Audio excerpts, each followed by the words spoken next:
ಅಧಿಕವಾಗಿ ಪ್ರೀತಿಸುವಂತಹ ನಮ್ಮ ತಂದೆಯಾದ ದೇವರೇ, ನಿನ್ನ ಪರಿಶುದ್ಧವಾದ ನಾಮ ಸ್ತೋತ್ರ ವಂದನಪ್ಪ. ಈ ಸಮಯದಲ್ಲಪ್ಪ ನಿಮ್ಮನ್ನೇ ಸ್ತುತಿಸ್ತೇವೆ, ಕೊಂಡಾಡುತ್ತೇವೆ, ಮಹಿಮೆ ಪಡಿಸ್ತೇವಪ್ಪ.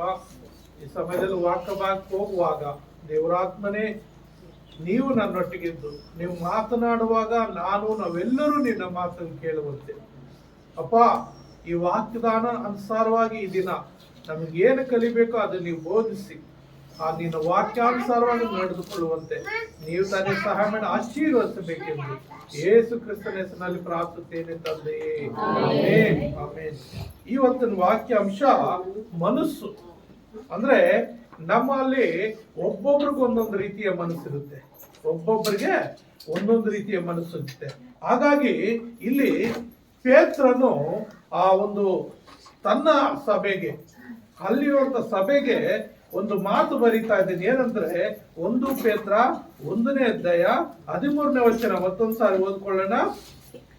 ಆದುದರಿಂದ ನೀವು ಮನಸ್ಸಿನ ನಡುವನ್ನು ಕಟ್ಟಿಕೊಂಡು ಸ್ವಸ್ಥ ಚಿತ್ತರಾಗಿದ್ದು ಯೇಸು ಕ್ರಿಸ್ತನು ಪ್ರತ್ಯಕ್ಷನಾಗುವಾಗ ನಿಮಗೆ ದೊರಕುವ ಭಾಗ್ಯದ ಮೇಲೆ ನಿಮ್ಮ ನಿರೀಕ್ಷೆಯನ್ನು ಸಂಪೂರ್ಣವಾಗಿ ಇಡಿರಿ. ನೋಡ್ರಿ, ನೀವು ಮನಸ್ಸಿನ ನಡುವನ್ನು ಕಟ್ಟಿಕೊಂಡು, ಅಂದ್ರೆ ಈ ಮನಸ್ಸು ಇದಕ್ಕಿಂತ ವೇಗ ಯಾವುದೂ ಇಲ್ಲ. ಇವಾಗ ಬೆಂಗಳೂರಿಂದ ಹೈದರಾಬಾದ್ಗೆ ಫ್ಲೈಟ್ ಹೋಗ್ಬೇಕಂದ್ರೆ 1 ಗಂಟೆ 1.5 ಗಂಟೆ ತಗೊಳ್ತದೆ. ಇನ್ನು ಬೇರೆ ದೇಶಕ್ಕೆ ಹೋಗ್ಬೇಕಂದ್ರೆ ಇನ್ನೂ ಹೆಚ್ಚಾದ ಸಮಯ ತಗೊಳ್ತದೆ. 2 ದಿವಸ ಫ್ಲೈಟ್ ಕೂಡ ಮೇಲನೇ ಹೋಗ್ತಾನೆ ಇರ್ತದೆ. ಅಷ್ಟು ದೂರ ದೇಶಗಳಿದೆ. ಆದ್ರೆ ಈ ಮನಸ್ಸು ಅನ್ನೋದು ಎಲ್ಲಕ್ಕಿಂತ ವೇಗವಾಗಿ ಹೋಗುತ್ತೆ. ನೋಡ್ರಿ, ನಾವು ಮನಸ್ಸಲ್ಲಿ ಏನಾದ್ರೂ ಒಂದು ಊಹೆ ಮಾಡ್ಕೊಂಡ್ರೆ ಅಮೆರಿಕದ ಪ್ರಧಾನಿನ ಕೂಡ ನಾವು ಊಹೆ ಮಾಡ್ಕೋಬಹುದು, ನಮ್ಮ ಭಾರತ ದೇಶದ ಪ್ರಧಾನಿ ಊಹೆ ಮಾಡ್ಕೋಬಹುದು, ಏನ್ ಬೇಕಾದ್ರೂ ಊಹೆ ಮಾಡ್ಕೋಬಹುದು. ಈ ಮನಸ್ಸು ಅಷ್ಟು ವೇಗವಾಗಿದೆ. ಮನಸ್ಸಿಗಿಂತ ವೇಗವಾದದ್ದು ಯಾವುದಿಲ್ಲವಂತೆ. ಹಾಗಾಗಿ ಈ ಮನಸ್ಸು ಏನ್ ಮಾಡ್ತದೆ ಅಂದ್ರೆ ಲೋಕದ ಇಚ್ಛೆಗಳಿಗೆ, ಲೋಕದ ಆಸೆಪಾಸೆಗಳಿಗಾಗಿ, ಲೋಕದ ಒಂದು ಸಿರಿತನಕ್ಕಾಗಿ, ಲೋಕದ ಒಂದು ಸುಖ ಸಂತೋಷಗಳಿಗಾಗಿ ಏನಾಗ್ತದೆ, ಫಾಸ್ಟ್ ಆಗಿ ಕೆಲಸ ಮಾಡ್ತಾ ಇರ್ತದೆ, ಬೇಗ ಬೇಗ ಕೆಲಸ ಮಾಡ್ತಾ ಇದೆ. ಅದಕ್ಕೆ ಪೇತ್ರನು ಏನ್ ಮಾಡ್ತಾ ಇದ್ದಾರೆ ಅಂದ್ರೆ, ನೀವು ಮನಸ್ಸಿನ ನಡುವನ್ನು ಕಟ್ಟಿಕೊಳ್ಳ್ರಿ ಸ್ವಸ್ಥ ಚಿತ್ತರಾಗಿದ್ದು. ಅಂದ್ರೆ ಈ ಮನಸ್ಸು ಫಾಸ್ಟ್ ಆಗಿ ಕೆಲಸ ಮಾಡ್ತದೆ, ಏನೇನೋ ಆಲೋಚನೆ ಮಾಡ್ತಾ ಇರ್ತದೆ. ಅದಕ್ಕೆ ಈ ಮನಸ್ಸೆಂಬ ನಡುವನ್ನ ಕಟ್ಕೋಬೇಕಂತ ಕೆಲವರು ಕೆಲಸ ಮಾಡೋಂಥವ್ರು ಹಳ್ಳಿಗಳಲ್ಲಿ ತೋಟದ ಕೆಲಸ, ಈ ಕೆಲಸಗಳು ಮಾಡೋರು ಏನ್ ಮಾಡ್ತಾರೆ ಅಂದ್ರೆ, ಅವ್ರ ಹತ್ರ ಒಂದು ಟವಲ್ ಏನಾದ್ರು ಬಟ್ಟೆ ಇರ್ತದೆ. ಆ ಬಟ್ಟೆನ ಏನ್ ಮಾಡ್ತಾರೆ ಅಂದ್ರೆ, ಹೆಣ್ಣು ಮಕ್ಕಳೆಲ್ಲ ಜಾಸ್ತಿ ಹೆಚ್ಚಾಗಿ ಏನ್ ಮಾಡ್ತಾರೆ, ಸೊಂಟಕ್ಕೆ ಟೈಟಾಗಿ ಕಟ್ಕೊಂಡ್ ಬಿಡ್ತಾರೆ. ಯಾಕಂದ್ರೆ ಕೆಲಸ ಮಾಡೋಕ್ಕೆ ಶಕ್ತಿ ಬರ್ತದೆ. ಮತ್ತು ಸ್ಪೋರ್ಟ್ಸ್ಗಳಲ್ಲಿ ವೆಯ್ಟಿಂಗ್ ಎತ್ತುವಂಥವ್ರು, ಹೆಚ್ಚಾದ ಭಾರ ಎತ್ತುವಂಥವ್ರು ಅವ್ರೇನ್ ಮಾಡ್ತಾರೆ, ಒಂದು ಬೆಲ್ಟ್ ಹಾಕ್ಕೊಂತಾರೆ ಸೊಂಟಕ್ಕೆ. ಕಾರಣ ಏನಂದ್ರೆ, ಅಲ್ಲಿ ಬೆಲ್ಟ್ ಹಾಕೊಳ್ಳುವಾಗ ಆ ನಡುಕ್ಕೆ, ಆ ಸೊಂಟಕ್ಕೆ ಶಕ್ತಿ ಬರ್ತದೆ. ಅವಾಗ ಅವ್ರು ಲಿಫ್ಟ್ ಮಾಡೋಕ್ಕೆ ಅವಕಾಶ ಇರ್ತದೆ. ಆದ್ರಿಂದ ಈ ಮನಸ್ಸು ಅಂತದ್ದು ಬಹಳ ಫಾಸ್ಟ್ ಆಗಿ ಕೆಲಸ ಮಾಡೋದ್ರಿಂದ ಕೆಲವು ಸಾರಿ ಅದು ಲೋಕಾನುಸಾರವಾಗಿ ಕೆಲಸ ಮಾಡಕ್ ಹೋಗುವಾಗ ನಾವೇನು ಮಾಡ್ಬೇಕು, ಮನಸ್ಸಿನ ನಡುವನ್ನ ಕಟ್ಕೋಬೇಕಂತೆ, ಸ್ವಸ್ಥ ಚಿತ್ತರಾಗಿರ್ಬೇಕಂತೆ. ಯಾಕಂದ್ರೆ ಈ ಲೋಕದಲ್ಲಿ ಎಷ್ಟೋ ಜನ ತನ್ಗಿಷ್ಟವಾದ ರೀತಿಯಲ್ಲಿ ಜೀವಿಸ್ತಾ ಇದ್ದಾರೆ. ತಮಗಿಷ್ಟವಾದ ರೀತಿಯಲ್ಲಿ ಜೀವಿಸಿ ದೇವರಿಂದ ಬರುವಂತ ಆಶೀರ್ವಾದಗಳಿಗೆ ತಾವೇ ತಡೆಯಾಗ್ತಾ ಇದ್ದಾರೆ. ಈಗ ನನಗೆ ಬರುವಂತ ಆಶೀರ್ವಾದಕ್ಕೆ ನನ್ನ ಇಷ್ಟಾನುಸಾರವಾಗಿ ನಾನು ಜೀವಿಸಿದರೆ ನನಗೆ ಬರುವಂತ ಆಶೀರ್ವಾದಗಳು ನಾನೇ ತಡೆ ಹಾಕೊಳ್ತಾ ಇದ್ದೀನಿ. ಅಂದ್ರೆ ಈ ತಡೆಯಲ್ಲಿ ನನ್ನ ಮನಸ್ಸು ನನ್ನ ಇಷ್ಟಾದ ರೀತಿಯಲ್ಲಿ ನಡೆಸಿ ನನ್ನ ಬರುವಂತ ಆಶೀರ್ವಾದ ತಡೆ ಮಾಡ್ತಾ ಇದೆ. ಹಾಗಾಗಿ ಈ ಮನಸ್ಸೆಂಬ ನಡುವನ್ನ ನಾವೇನ್ ಮಾಡ್ಬೇಕು, ನಿಮ್ಮಲ್ಲಿ ಪ್ರತಿಯೊಬ್ಬರು ಮನಸ್ಸೆಂಬ ನಡುವನ್ನ ಕಟ್ಟಿಕೊಂಡು ಸ್ವಸ್ಥ ಚಿತ್ತರಾಗಿರ್ಬೇಕು. ಕಾರಣ ಏನಕ್ಕೆ ಸ್ವಸ್ಥ ಚಿತ್ತರಾಗಬೇಕಂದ್ರೆ, ಯೇಸು ಕ್ರಿಸ್ತನು ಪ್ರತ್ಯಕ್ಷನಾಗುವಾಗ ನಿಮಗೆ ದೊರಕುವ ಭಾಗ್ಯದ ಮೇಲೆ ನಿಮ್ಮ ನಿರೀಕ್ಷೆಯನ್ನಿಟ್ಟು ಸಂಪೂರ್ಣವಾಗಿ ಇಡ್ರಿ. ನಿರೀಕ್ಷೆಯನ್ನು ಸಂಪೂರ್ಣವಾಗಿ ಅಂದ್ರೆ ಯೇಸು ಕ್ರಿಸ್ತನು ಈ ಲೋಕಕ್ಕೆ ಬರ್ತಾನೆ. ಆಲ್ರೆಡಿ ಒಂದು ಸಾರಿ ಬಂದಿದ್ದಾನೆ. ನಮಗೋಸ್ಕರ ಏನ್ ಮಾಡಬೇಕು, ಏನ್ ಕ್ರಯ ಕಟ್ಟಬೇಕು ಅದು ಕಟ್ಟಿದ್ದಾನೆ. ನಮಗೆ ಪಾಪದ ಪ್ರಾಯಶ್ಚಿತ್ತ ಕೊಟ್ಟಿದ್ದಾನೆ, ನೂತನ ಜೀವಿತನ ಕೊಟ್ಟಿದ್ದಾನೆ, ಮತ್ತು ನಿತ್ಯ ಜೀವಿತನ ಕೊಡ್ಲಿಕ್ಕೆ ಆತನ ಸಿದ್ಧನಾಗಿದ್ದಾನೆ. ನಮಗೋಸ್ಕರ ಪರಲೋಕದಲ್ಲಿ ಮನೆಗಳು ಕಟ್ಟಲಿಕ್ಕೆ ಹೋಗಿದ್ದಾನೆ. ನಮ್ಮನ್ನ ನಿತ್ಯ ಯುಗಾಂತರ ಜೀವಿಸುವಂತ ಸ್ವಾಸ್ಥ್ಯಕ್ಕೆ ಆತನ ಕರ್ಕೊಂಡು ಹೋಗೋದಕ್ಕಾಗಿ ಈ ಲೋಕದಲ್ಲಿ ಬಂದು ಈ ಲೋಕದಲ್ಲಿ ನಮ್ಗಾಗಿ ನಾವು ಈ ಪಾಪದಿಂದ ಬಿಡುಗಡೆ ಹೊಂದಲಿಕ್ಕೆ ಏನು ಮಾಡ್ಬೇಕು ಅದನ್ನ ಮಾಡಿ ಮತ್ತೆ ತಾನಿರುವ ಕಡೆ ಯುಗಾಂತರಗಳು ಇಟ್ಕೊಳ್ಳೋದಕ್ಕಾಗಿ ಅಲ್ಲಿ ಹೋಗಿದ್ದಾನೆ. ನಾವು ಅಲ್ಲಿ ನಮಗೋಸ್ಕರ ಮನೆಗಳನ್ನೆಲ್ಲ ಸಿದ್ಧ ಮಾಡಿದ ನಂತರ ತಂದೆಯ ಮೇರೆಗೆ ಆತನು ಬರುವಂತ ಸಂದರ್ಭದಲ್ಲಿ ಬಂದನ್ನು ನಮ್ಮನ್ನ ಕರ್ಕೊಂಡು ಹೋಗ್ತಾನೆ. ಆ ಕರ್ಕೊಂಡು ಹೋಗಿ ನಮಗೆ ಯುಗಾಂತರ ಜೀವಿಸುವಂತ ನಿತ್ಯ ಜೀವಿತವನ್ನು ಆತನು ಕೊಡ್ಲಿಕ್ಕಿದ್ದಾನೆ. ಅದಕ್ಕೆ ಇಲ್ಲಿ ಹೇಳ್ತಾ ಇದ್ದಾನೆ, ನಿಮಗೆ ದೊರಕುವ ಯೇಸು ಕ್ರಿಸ್ತನ ಪ್ರತ್ಯಕ್ಷನಾಗುವಾಗ ನಿಮ್ಗೆ ದೊರಕುವ ಭಾಗ್ಯದ ಮೇಲೆ ನಿಮ್ಮ ನಿರೀಕ್ಷೆಯನ್ನು ಸಂಪೂರ್ಣವಾಗಿಡ್ರಿ. ಅಂದ್ರೆ ಮಹಾಭಾಗ್ಯ ನಿಮ್ಗೆ ಸಿಗ್ತದೆ. ಈ ಲೋಕದಲ್ಲಿರುವಂತ ಭಾಗ್ಯ ಅಂತದಂದ್ರೆ ಒಂದು ತಾಯಿಯ ಗರ್ಭದಲ್ಲಿ ಹುಡ್ತಾರೆ, ದಿನೇ ದಿನೇ ವಯಸ್ಸು ಬೆಳೀತಾ ಇರ್ತದೆ, 70-80 ಬಲ, ದೇವರ ಆಯಸ್ಸು 70, ಬಲ ಹೆಚ್ಚಿದ್ರೆ 80. ಇನ್ನ ದೇವ್ರ ಕೃಪೆ ಇದ್ದು ಕೃಪೆಯ ವರ್ಷಗಳಿದ್ರೆ ಒಂದು 100 ವರ್ಷ ಜೀವಿಸ್ಬೋದಾ, 150 ವರ್ಷ ಜೀವಿಸ್ಬೋದಾ, ಆಮೇಲೆ ಲೋಕ ಬಿಟ್ಟು ಹೋಗ್ತಾ ಇರ್ಬೇಕು. ಈಗೆಲ್ಲ 30-40 ವರ್ಷಕ್ಕೆ ಬಿಟ್ಟು ಹೋಗ್ತಾ ಇದ್ ಕಾರಣ ಏನಂದ್ರೆ ಅವ್ರ ಮನಸ್ಸಿನ ನಡುವನ್ನು ಕಡದೆ. ಉದಾಹರಣೆಗೆ ನನ್ನ ಕುಟುಂಬದಲ್ಲೇ ನನ್ನ ತಮ್ಮ ತಂಗಿ ಹಳ್ಳಿಯಲ್ಲಿ ಜೀವಿಸ್ತಾ ಇದ್ರು. ಅವರು ತಮ್ಮ ಮನಸ್ಸಿನ ನಡುವನ್ನು ಕಟ್ಟಿಕೊಳ್ಳದೆ ಲೋಕಾನುಸಾರ ಜೀವಿಸಿ ಕುಡಿತದಕ್ಕೆ ಅವರು ಒಳಪಟ್ಟು ಏನ್ ಮಾಡಿದ್ರು, ಮಧ್ಯ ವಯಸ್ಸುಗಳಲ್ಲೇ ಸತ್ತೋಗ್ಬಿಟ್ರು. ಚಿಕ್ಕ ವಯಸ್ಸಲ್ಲೇ ಸತ್ತೋಗ್ಬಿಟ್ರು. ನನ್ನ ತಮ್ಮ 44 ವರ್ಷ ಇತ್ತು. ಅಷ್ಟು ಇನ್ನೂ ಚಿಕ್ಕ ವಯಸ್ಸಿಗೆ ನನ್ನ ತಮ್ಮ ಸತ್ತೋಗ್ಬಿಟ್ಟ, ನನ್ನ ತಂಗಿ ಕೂಡ ಸತ್ತೋಗ್ಬಿಟ್ರು. ಕಾರಣ ಏನಂದ್ರೆ ಆ ಕುಡಿಯೋ ಅಂತ ಒಂದು ಮನಸ್ಸು ಅವ್ರ ಕುಡಿತಕ್ಕೆ ಒಳಪಡಿಸಿಬಿಟ್ಟಿದ್ರು. ಹಾಗಾಗಿ ಒಬ್ಬೊಬ್ಬರಿಗೆ ಒಂದೊಂದು ರೀತಿಯ ಪಾಪದ ಕಾರ್ಯಗಳು ಒಬ್ಬೊಬ್ಬರ ಜೀವಿತದಲ್ಲಿ ಇರ್ತದೆ. ಆದ್ರಿಂದ ಈ ಪಾಪದ ಕಾರ್ಯಗಳಿಗೆ ನಮ್ಮ ಮನಸ್ಸನ್ನು ಫ್ರೀಯಾಗಿ ಬಿಡದೆ ನಿನ್ನ ಮನಸ್ಸನ್ನು ಏನ್ ಮಾಡ್ಬೇಕು, ನಿನ್ನ ಮನಸ್ಸಿನ ನಡುವನ್ನು ಕಟ್ಕೊಂಡು ಪರಲೋಕದಲ್ಲಿ ನಿನಗೋಸ್ಕರ ಆತನ ಸಿದ್ಧ ಮಾಡಿ ನಿನಗೆ ದೊರಕಿಸ್ಕೊಡುವಂತ ಆ ನಿತ್ಯ ಜೀವಿತನ ಆ ಇಂಟರ್ನಲ್ ಲೈಫ್ ಅನ್ನು ನೀನು ಅಂದುಕೊಳ್ಳೋದಕ್ಕಾಗಿ ನೀವೇನ್ ಮಾಡ್ಬೇಕಂದ್ರೆ ಆತನ ಬರೋಣ ತನಕ ನಿಮ್ ದೇವರು ಕೊಡುವಂತ ಭಾಗ್ಯದ ಮೇಲೆ ನಿರೀಕ್ಷೆ ಇಟ್ಟು ಸಂಪೂರ್ಣವಾಗಿ ನೀವಿರ್ಬೇಕಾಗುತ್ತೆ. ಕಾರಣ ಏನಂದ್ರೆ ಈ ಲೋಕದಲ್ಲಿ ಏನಾಗಿದೆ, ಅನೇಕರು ತಮ್ಗಿಷ್ಟವಾದ ರೀತಿಯಲ್ಲಿ ಆತನ ಸೊಕ್ಕಿದ ಮನಸ್ಸುಗಳನ್ನ ಚದುರಿಸ್ತಾರೆ. ಅಂದ್ರೆ ಯಾರು ಸೊಕ್ಕಿದ ಮನಸ್ಸುಳ್ಳವರಾಗಿರ್ತಾರೋ, ಯಾರು ದೇವರಿಗೆ ಭಯಪಡದೆ ಜೀವಿಸ್ತಾರೋ ಅಂತವ್ರ ಮನಸ್ಸನ್ನ ಏನ್ ಮಾಡ್ತಾರೆ, ಚದುರಿಸ್ಬಿಡ್ತಾರೆ. ನೋಡ್ರಿ, ಲೂಕನ ಬರೆದ ಸುವಾರ್ತೆ 1ನೇ ಅಧ್ಯಾಯ 51ನೇ ವಚನ ಏನ್ ಹೇಳುತ್ತೆ? ಲೂಕನ ಬರೆದ ಸುವಾರ್ತೆ 1ನೇ ಅಧ್ಯಾಯ 51ನೇ ವಚನ.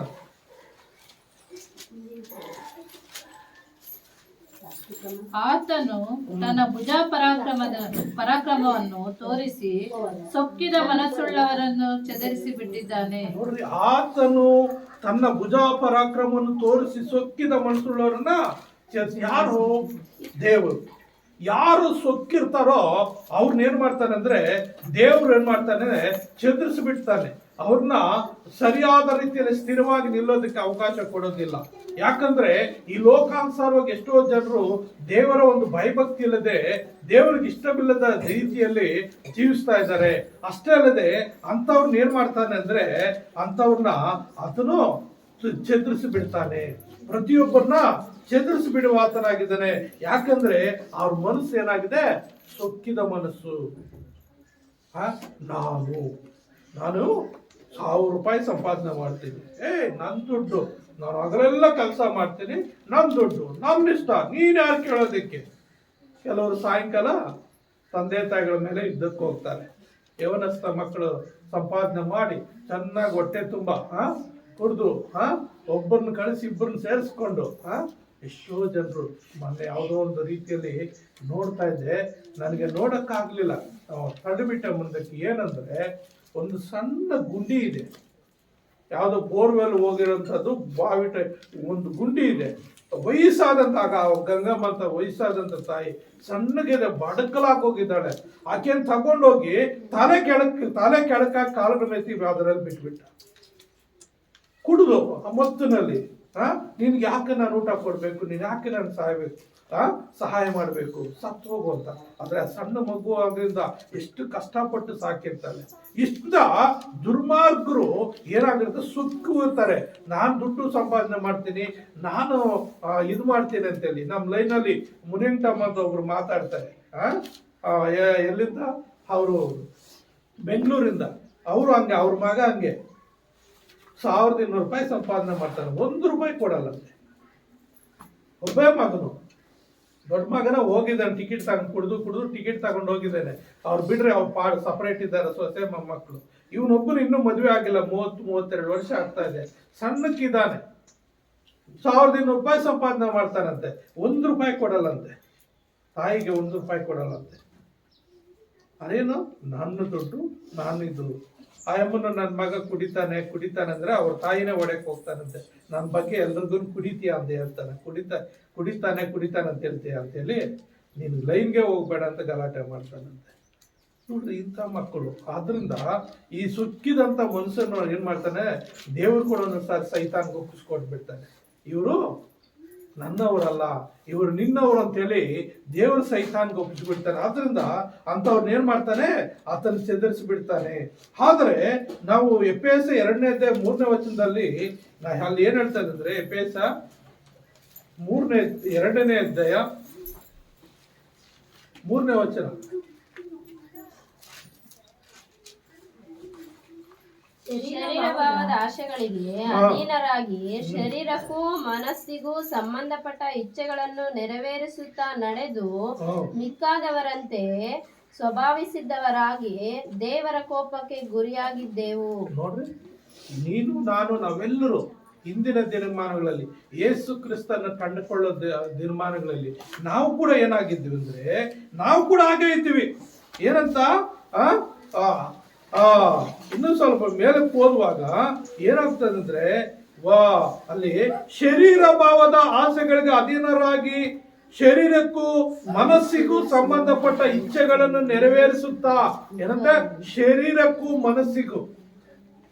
ಅನೇಕರು ತಮ್ಮ ಶರೀರಕ್ಕೆ ಇಷ್ಟವಾದದನ್ನ, ತನ್ನ ಮನಸ್ಸಿಗೆ ಇಷ್ಟವಾದದನ್ನ ನೆರವೇರಿಸುವುದಕ್ಕಾಗಿ ಏನ್ ಮಾಡ್ತಾ ಇದ್ದಂತೆ, ಸಂಬಂಧಪಟ್ಟ ಇಚ್ಛೆಗಳನ್ನು ನೆರವೇರಿಸುತ್ತಾ ನಡೆದು ಮಿಕ್ಕಾದವರಂತೆ. ಅಂತ ಮಿಕ್ಕಾದವರು ಅನ್ನಂತ ಬೇರೆಯವರು, ಅವರ ಹಾಗೆ ಏನ್ ಮಾಡ್ತಾ ಇದ್ವಿ, ಸ್ವಭಾವ ಸಿದ್ಧವಾಗಿ ದೇವರ ಕೋಪಕ್ಕೆ ಗುರಿಯಾಗಿದ್ದೆವು. ಅಂದ್ರೆ ನಾವು ಕೂಡ ಇತರರಂತೆ ಜೀವಿಸಿ ದೇವರ ಕೋಪಕ್ಕೆ ಗುರಿಯಾಗಿದ್ವಿ. ಆದರೆ ಆ ಕರುಣಾಮಯನು, ಆ ದಯಾಮಯನು ಯಾರೋ ಒಬ್ಬರ ಮುಖಾಂತರ ಸುವಾರ್ತೆ ಸಾರಲ್ಪಟ್ಟು ಯೇಸು ಸ್ವಾಮಿ ನಿಜವಾದ ದೇವರು, ಯೇಸು ಸ್ವಾಮಿ ನಮ್ಮ ರಕ್ಷಕನು, ನಾವು ಮಾನಸಾಂತರ ಹೊಂದುವುದಾದ್ರೆ, ಪಶ್ಚಾತ್ತಾಪ ಪಡುವುದಾದ್ರೆ, ನಮ್ಮ ಪಾಪಗಳನ್ನು ಆತನ ಮುಂದೆ ಒಪ್ಪಿಕೊಳ್ಳೋದಾದ್ರೆ ಆತನ ಕ್ಷಮಿಸಿ ಏನ್ ಮಾಡ್ತಾನೆ, ಸಕಲ ಅನೀತಿಯಿಂದ ನಮ್ಮನ್ನು ತೆಗೆದು ಶುದ್ಧೀಕರಿಸಿ, ತನ್ನ ರಕ್ತದಿಂದ ತೊಳೆದು ಶುದ್ಧೀಕರಿಸಿ ನಿತ್ಯ ಜೀವಿತಕ್ಕೆ ನಮ್ಮನ್ನ ಮಾರ್ಗ ತೋರಿಸುವ ಆತನಾಗಿದ್ದಾನೆ. ಆದ್ರಿಂದ ನಾನು ನೀವು ಒಂದು ಸಾರಿ ಏನಾಗಿದ್ವಿ, ಅಂತ ಶರೀರ ಭಾವಕ್ಕೂ ಮನಸ್ಸಿಗೂ ವಿರುದ್ಧವಾಗಿ ಜೀವಿಸುವಂತರಾಗಿದ್ವಿ. ಆದ್ರೆ ಈಗ ಏನಾಗಿದ್ವಿ, ಶುದ್ಧರಾಗಿದ್ವಿ. ಆದ್ರೆ ಇದು ಶುದ್ಧ ಅಲ್ಲ, ಇನ್ನೂ ಬರುವಾಗ ನಾವು ಶುದ್ಧರಾಗಬೇಕು. ಇನ್ನೂ ಪರಿಪೂರ್ಣವಾಗಿ ಯೇಸು ಕ್ರಿಸ್ತನು ಬರುವ ತನಕ ನಾವೇನಾಗಿರ್ಬೇಕು, ಶುದ್ಧತ್ವವನ್ನು ಕಾಪಾಡ್ಕೊಳ್ಬೇಕು.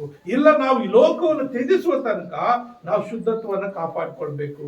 ನಮ್ಮ ಮನಸ್ಸಿನ ನಡುವನ್ನು ಕಟ್ಕೊಳ್ಬೇಕು. ಮನಸ್ಸು ಹೇಳ್ದಲ್ಲ, ಫ್ಲೈಟ್ ಆದ್ರೂ ಹೋಗೋದು ಲೇಟ್ ಆಗ್ತದೆ, ರಾಕೆಟ್ ಆದ್ರೂ ಹೋಗೋದು ಲೇಟ್ ಆಗುತ್ತೆ. ಅದಿಷ್ಟು ಸೆಕೆಂಡ್ಗಳಿಗೆ ಇಷ್ಟು ಕಿಲೋಮೀಟರ್, ಇಷ್ಟು ಗಂಟೆಗಳಿಗೆ ಇಷ್ಟು ಅಂತ ಹೋಗುತ್ತೆ ಅಂತ. ಆದ್ರೆ ಮನಸ್ಸಿಗೆ ಸೆಕೆಂಡ್ ಕೂಡ ಬೇಕಾಗಿಲ್ಲ. ಒಂದು ಸೆಕೆಂಡ್ಗೆ 1 ನಿಮಿಷಕ್ಕೆ 60 ಸೆಕೆಂಡ್ ಯಾವ ರೀತಿಯೋ ಸೆಕೆಂಡ್ ಕೂಡ 60 ಇದಿದೆ. ಆದ್ರೆ ಈ 1 ಸೆಕೆಂಡ್ ಕೂಡ ಬೇಕಾಗಿಲ್ಲ. ಅಮೇರಿಕ ಅಂದ್ರೆ ಅಮೇರಿಕ ಯಾರಂತ ಹೇಳ್ಬಿಡ್ತೀವಿ ತಕ್ಷಣ. ಬೇರೆ ದೇಶ ಯಾವ್ದೋ ಒಂದು ಕ್ರಿಕೆಟ್, ಯಾವ್ದೋ ಒಂದು ಸಿನಿಮಾ ಹೀರೋ ಯಾರಂದ್ರೆ ಸೆಕೆಂಡ್ಗಳಲ್ಲಿ ಹೇಳ್ಬಿಡ್ತೀವಿ. ಸೆಕೆಂಡ್ ಕೂಡ ಬೇಕಾಗಿಲ್ಲ, ಅರ್ಧ ಸೆಕೆಂಡ್ ಅಲ್ಲಿ ಕೂಡ ಹೇಳುವಂತರಾಗಿದೆ. ಅಂದ್ರೆ ಈ ಮನಸ್ಸು ಅಷ್ಟು ಫಾಸ್ಟ್ ಆಗಿ ವೇಗವಾಗಿ ಕೆಲಸ ಮಾಡ್ತದೆ. ಹಾಗಾಗಿ ಈ ಮನಸ್ಸು ಒಳ್ಳೆಯದಕ್ಕಾಗಿ ಪ್ರಯಾಸ ಪಡ್ಲಿ, ದೇವರ ಸ್ತೋತ್ರ, ಹಲ್ಲೆಲೂಯಾ. ಆದ್ರೆ ಈ ಮನಸ್ಸು ಏನಾಗ್ತದೆ, ಲೋಕಾನುಸಾರವಾಗಿ ಇಷ್ಟಪಟ್ಟು ಲೋಕದಲ್ಲಿ ಜೀವಿಸಿ ಲೋಕಕ್ಕೆ ಶರಣಾಗ್ತಾ ಇದೆ. ಆದ್ರಿಂದ ನಾವೇನಾಗ್ಬೇಕು, ಶರೀರದ ಭಾವಕ್ಕೂ ಆ ಮನಸ್ಸಿಗೂ ನಾವೇನ್ ಮಾಡ್ಬೇಕು, ಒಂದು ನಿಬಂಧನೆ ಹಾಕಬೇಕು, ಒಂದು ನಿಬಂಧನೆ ಹಾಕಬೇಕು. ಯಾಕಂದ್ರೆ ಪೌಲನು ಹೇಳ್ತಾನೆ, ಈ ಲೋಕದಲ್ಲಿ ಎಲ್ಲಾ ಪಾಪಿಗಳಲ್ಲಿ ನಾನೇ ಮುಖ್ಯನಂತಾನೆ, ಎಲ್ಲಾ ಪಾಪಿಗಳಲ್ಲಿ ನಾನೇ ಮುಖ್ಯನಂತಾನೆ. ಅಂದ್ರೆ 13 ಪತ್ರಿಕೆ ಬರೆದಿದ್ದಾನೆ. ಎಷ್ಟೋ ದೇವರಲ್ಲಿ ಬಲವಾಗಿ ಜೀವಿಸಿದಂಥವನು. ಅಂದ್ರೆ ಅವನ ಮೊದಲು ಜೀವಿತ ಏನಾಗಿತ್ತು, ದೇವ್ರ ಮಕ್ಕಳಿಗೆ ತೊಂದರೆ ಕೊಡುವಂಥದ್ದು, ದೇವ್ರ ಮಕ್ಕಳು ಸಾಯಿಸುವಂಥದ್ದು, ದೇವ್ರ ಮಕ್ಕಳು ಜೈಲಿಗೆ ಹಾಕುವಂಥದ್ದು, ದೇವ್ರ ಮಕ್ಕಳಿಗೆ ಹಿಂಸೆ ಕೊಡುವಂತವನಾಗಿದ್ದನು. ಆದ್ರೆ ಯಾವಾಗ ಯೇಸು ಕ್ರಿಸ್ತನು ಆತನೊಟ್ಟಿಗೆ ಮಾತನಾಡಿದನೋ, ತನ್ನ ಪ್ರತ್ಯಕ್ಷತೆಯನ್ನು ಆತನ ತೋರಿಸಿಕೊಂಡನೋ, ಯೇಸು ಕ್ರಿಸ್ತನು ಪೌಲನೊಟ್ಟಿಗೆ ಮಾತನಾಡಿದನೋ, ಆಮೇಲೆ ತನ್ನ ಜೀವಿತ ಬದಲಾಯಿಸಿಕೊಂಡು ಅವನೇನ್ ಮಾಡ್ತಾನೆ, ತನ್ನ ಮನಸ್ಸಿನ ನಡುವನ್ನು ಕಟ್ಟಿಕೊಂಡನು, ತನ್ನ ಮನಸ್ಸಿನ ನಡುವನ್ನು ಕಟ್ಟಿಕೊಂಡನು ಎಂಬುದಾಗಿ ನಾವು ನೋಡ್ತಾ ಇದ್ದೀರಿ. ಆದ್ದರಿಂದ ಪ್ರಿಯ ನನ್ನ ಸಹೋದರ ಸಹೋದರಿಯರೇ, ಇಲ್ಲಿ ಏನಾಗ್ತಾ ಇದೆ, ಗುರಿಯಾಗಿದ್ದೆವು, ಆದ್ರೆ ಇನ್ನೂ ಕೆಲವ್ರ ಮನಸ್ಸು ಹೇಗಿದೆ ಅಂದ್ರೆ, ಅವರ ಮನಸ್ಸು ಮೊಬ್ಬುವಾಗಿ ಹೋಗಿದೆ. ಎಫೆಸ 4:18 ನೋಡುವಾಗ, ಎಫೆಸ 4:18 ಏನ್ ಹೇಳುತ್ತೆ, ಅವರು ನಿಷ್ಪ್ರಯೋಜನವಾದ ಬುದ್ಧಿಯುಳ್ಳವರಾಗಿ ನಡೆದುಕೊಳ್ಳುತ್ತಾರೆ, ಅವರ ಮನಸ್ಸು ಮೊಬ್ಬಾಗಿ ಹೋಗಿದೆ, ಅವರು ತಮ್ಮ ಹೃದಯದ ಕಾಠಿಣ್ಯದ ನಿಮಿತ್ತದಿಂದಲೂ ತಮ್ಮಲ್ಲಿರುವ ಅಜ್ಞಾನದ ನಿಮಿತ್ತದಿಂದಲೂ ದೇವರಿಂದಾಗುವ ಜೀವಕ್ಕೆ ಅನ್ಯರಾಗಿದ್ದಾರೆ. ಏನಂತ ಹೇಳುತ್ತದೆ, ದೇವರಿಂದ ಆಗುವ ಜೀವಕ್ಕೆ ಅನ್ಯರಾಗಿದೆ. ಯಾರು? ಮನಸ್ಸು ಮೊಬ್ಬಾಗಿ ಅಂದ್ರೆ ಪಾಪದಲ್ಲೇ ಜೀವಿಸುವಂತವ್ರು. ಎಷ್ಟು ಹೇಳಿದ್ರು, ಕೆಲವು ಸಭೆಗಳಲ್ಲಿ ಕೆಲವು ವಿಶ್ವಾಸಿಗಳು ಬರ್ತಾರೆ, ಆ ಚರ್ಚ್ ಬಾಗಿಲು ಒಳಗಡೆ ಬಂದ್ರೆ ಎಷ್ಟು ಶುದ್ಧರಾಗಿರ್ತಾರೋ, ಎಷ್ಟು ಪರಿಶುದ್ಧರಾಗಿರ್ತಾರೋ. ಏನೋ ಒಂದು ಪಿನ್ನು, ಒಂದು ಗುಂಡು ಸೂಚಿ ಕೆಳಗೆ ಬಿದ್ದರೂ ಆ ಸೌಂಡ್ ಕೇಳಿಸ್ತದೆ, ಅಷ್ಟು ನಿಶಬ್ದವಾಗಿ ಕೆಲವು ಸಭೆಗಳಲ್ಲಿ ಇರ್ತಾರೆ. ಆದ್ರೆ ಆ ಬಾಕಲ್ ದಾಟಿ ಆಚೆ ಹೋದ್ರೆ ಅವ್ರು ನೇರವಾಗಿ ಮನೆಗೆ ಹೋಗಲ್ಲ, ನೇರವಾಗಿ ಬಾರ್ಗೆ ಹೋಗ್ತಾರೆ, ನೇರವಾಗಿ ಹಿಂದೆಲ್ಲ ಹೋಗ್ತಾರೆ, ನೇರವಾಗಿ ಅಂಗಡಿಗಳಿಗೆ ಹೋಗ್ತಾರೆ, ಸಿಗರೇಟ್ ಕುಡಿಯೋದಕ್ಕೆ, ಪಾನ್ ಪಾರ್ಗಳ ಹಾಕಕ್ಕೆ, ಗುಟ್ಕಾಗಳು ಹಾಕಕ್ಕೆ, ಎಲೆಡಿಕೆ ಹಾಕೋದಕ್ಕೆ, ಕಡ್ಡಿ ಪುಡಿ ಹಾಕೋದಕ್ಕೆ. ಚರ್ಚ್ ಒಳಗಡೆ ಬಂದ್ರೆ ಎಷ್ಟು ಬೆಳ್ಳಗಾಗಿರ್ತಾರೋ, ಎಷ್ಟು ಶುದ್ಧರಾಗಿರ್ತಾರೋ. ಅದಕ್ಕೆ ಇಲ್ಲಿ ಹೇಳ್ತಾ ಇದ್ದೇನೆ, ಅವರು ನಿಷ್ಪ್ರಯೋಜನವಾದ ಬುದ್ಧಿಯುಳ್ಳವರಾಗಿ ನಡೆದುಕೊಳ್ಳುತ್ತಾರೆ, ಅವರ ಮನಸ್ಸು ಮೊಬ್ಬಾಗಿ ಹೋಗಿದೆ.